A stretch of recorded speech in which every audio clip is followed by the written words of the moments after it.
welcome back to my channel, folks. Today I'm going to be doing corned beef brisket. It's a flat cut version with the regular seasoning. It's nothing super special. As you can see, it's frozen here, but that won't matter to me because I'll be boiling it in hot water. So let me get my pot, get the water going, and let's do it.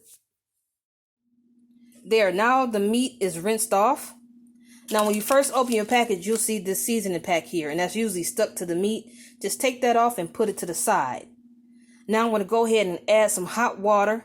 Turn my stove to about, mine's at 6. I'm not sure what that is in regular stove, but I guess it's like high, but not too high. So I have a 6 on mine. So I'm going to put my stove to 6 and get this water boiling. Now I've got the corned beef in the water, in the pot. I'm going to go ahead, like I said, I'm going to put this on 6, which for other stoves, I really don't know what temperature that is. But if you have a stove with the 1, 2, 3, 4, 5, 6, go all the way to 9, then high, I suggest 6. That way you don't want to cook it too fast and you don't want to cook it too slow. After I get about a roaring bubble here, when I see all them bubbles going up and it's getting the boil on, I'm going to go ahead and add the seasoning packet. And that's pretty much going to be it. It's going to be a wrap after that.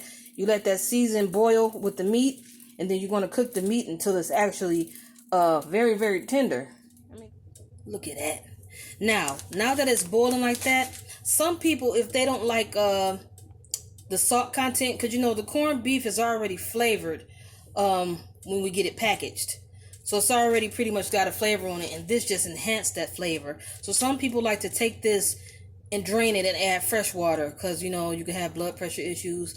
Like I mentioned before, I got some situations with my blood pressure. However, I'm not draining this water. So I'm going to go ahead and open this up and get this popping. Okay, so again, you want to pour all that inside. Just like that. And a little goes a long way. Get that little nugget in there. There we go. Okay, let me see. Grab something here. Now just to get it going around, move some of them in the water. Now, since it's boiling, I noticed the shape of it just got all crazy. Look at that. That's all right, though. It's going to be eaten. Okay, now, because I'm seeing it's, the boiling is making it stick out, I'm going to go ahead and flip this over. I mean, you don't have to do it. That's the way I like to do it. And my apologies, like it's getting a little steamed up there. It's got a nice little fat cap there. Now what I'm going to do, I'm going to get some more water. Put it there. I want to cover it up as much as I can. I know I got parts sticking up, so I might not be able to get it all covered. But that's good enough. So the next step is to get this back to a boil. Let it do its thing. And you know what to do when you can stick your fork in and it's fork tender. And sometimes, like what I will do to double check too, I'll cut a little part off the end and see if it's tender.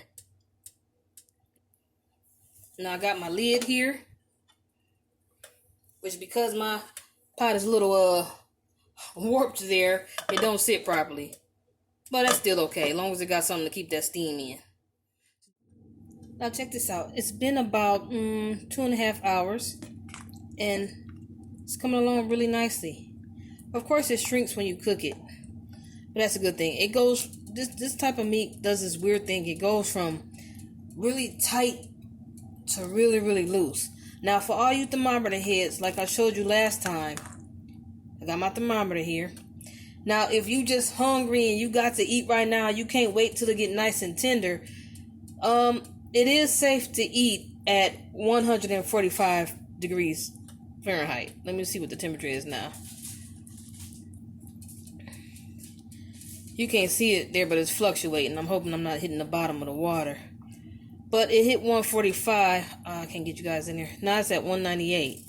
Now, if you want to eat some tough ass meat, that's on you.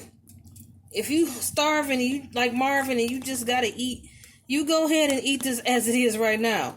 I mean, it's considered safe to eat. and 145 considers it done. However, with this particular cut of meat with brisket, the longer you cook, the tender it gets. So if you want something nice and tender like what you get on a corned beef sandwich at the Coney, let this cook for a lot longer, let it get tender. That's why I didn't give a specific time limit. The whole house is smelling like corned beef. It smells real good in here. It's the meat. One thing I can tell you too, the meat, because it's like the nitrates in it, the way they corn it, because corned beef, the corning process is actually a cooking process or a seasoning process they do to make it taste the way it tastes. Because this is still brisket. So, you can get corned beef brisket like what we got here, or you can get that brisket at, what's that restaurant? Famous Dave's, where they cut it thin sliced and it's just all seasoned. But it don't taste like corned beef. So either way it goes, this cut is brisket, but the way it's seasoned and prepared makes it corned. Now with this particular corned beef process, when you cut it, it's still going to be bright red. It's going to be bright red because, like I said, that's the nitrates in it. But with like a slow cooked brisket, it's going to be brown. Now, you don't have to boil this the way I'm doing it. You can cook it in a slow cooker. You can cook it in you can actually steam it too.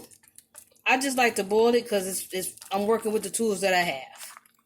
But so far it's looking good. Now I'm at the point here, because like I said, it's been about 2 hours now.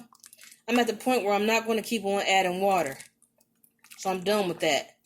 So now what I want to happen is for all this water to boil in and make this meat more tender. What I'm about to do now is get my Brussels sprouts on.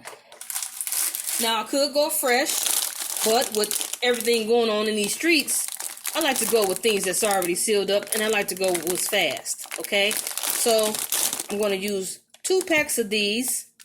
I already got my water in this pan here. And you don't want to fill the pan up all the way. Maybe like a third of the way. Plop these in that bad boy, and I'm going to get it popping. Okay, so I'm going to go ahead and pop these open. Now you can see it's already boiling in there. And I got 2 packs. Because, I'm not going to eat this all tonight. So I want to cook for the next couple of days. So I plop them in there. That's bag number 1. Then I go for bag number 2.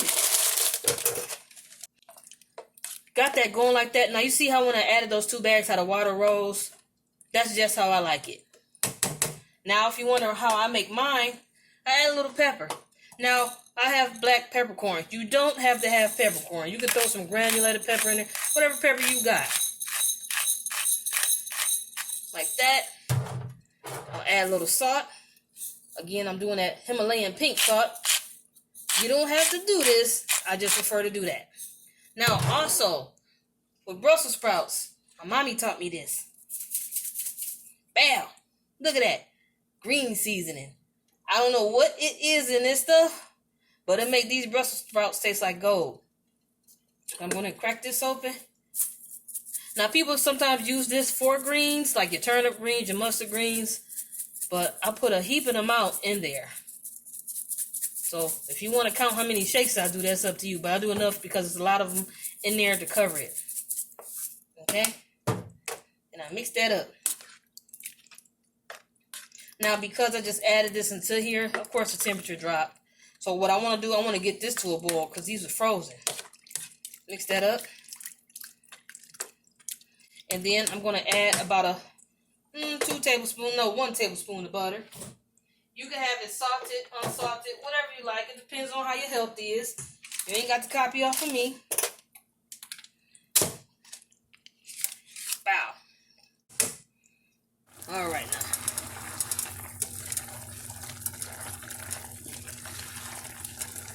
Now those are done. Check that out. I don't know if you can see that.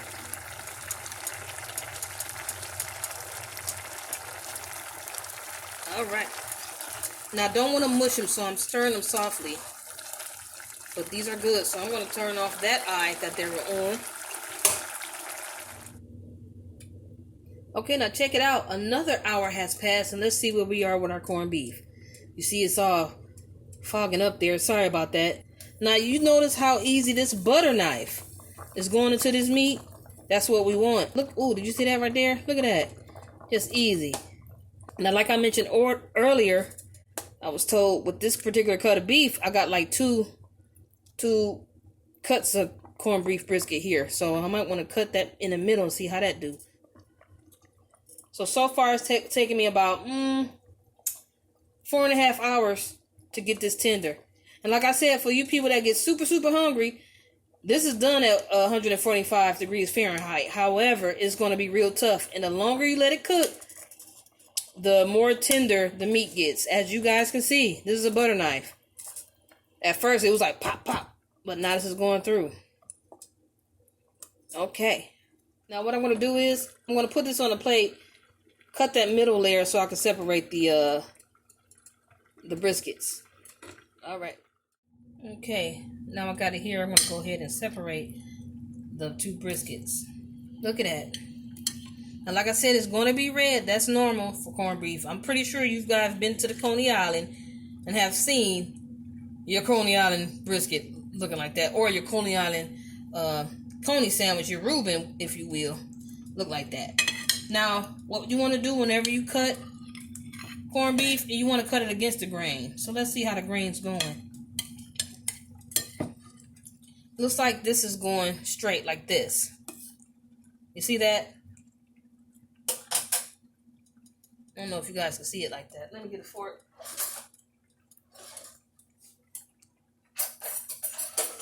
Bear with me. I'm trying to see if I can show you guys the grain. Okay, this is a good example. Okay. Here. See the grain is going this way? It's kind of like wood grain. You want to cut it against the grain. So even like this would be a good way. You see that? Cut it at an angle. Now check this out. That is hot, but look how it comes apart. Tender. You see that?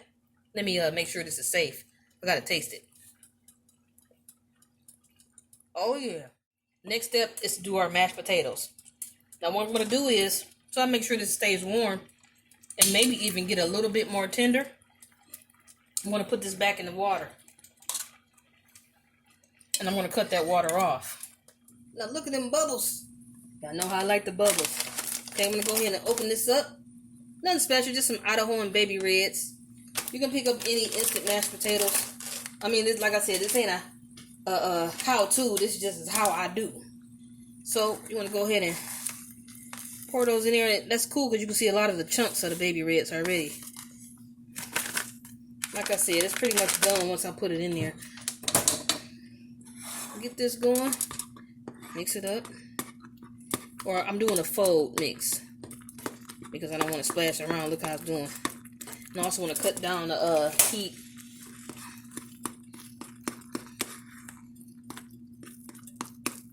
You see how I followed what they said with the water? No, you're going to need some more water than that. Let me add a little more water. Okay, I add a little more water. I mean, it's mashed potatoes. It's gonna soak all this up anyway.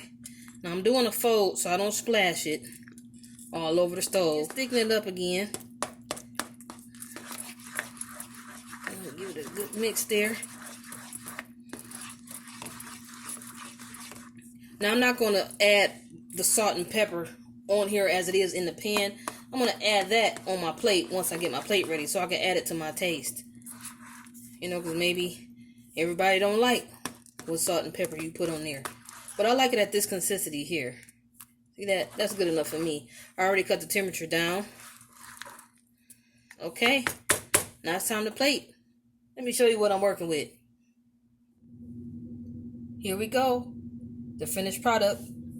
We got mashed potatoes, seasoned Brussels sprouts, and our famous corned beef right there. Now me, you don't have to do this, but I do. I like to add a little salt, just a little, and some pepper to my corned beef. I'm a big pepper fan. And I want to add some pepper to my Brussels sprouts. I love pepper. Alright, so there it is. Now, like I said, this wasn't a how-to, but if you want to cook some corned beef, maybe I'll give you an idea how to do it the way I do it. Took about 3.5 hours to get the corned beef so tender. Look at that. Real tender. And this took about a minute. That took about 15 minutes, but the main thing is this. So if you're going to do this, you want to do your corned beef first, because that's going to take the longest, and do the mashed potatoes last. But again, this is the how I, not a how to. But if you see anything you like, feel free to follow it, and I'm very open to suggestions. Just don't give me a pain in the ass moment and tell me what I need to do, because we all cook our own different ways, and this looks damn good to me. So again, if you like what you saw, please feel free to comment and subscribe, like the video, come back for more, and thanks again for taking time out your day to check me out doing my damn thing. Much love to you all, and I'll see you next time. Peace.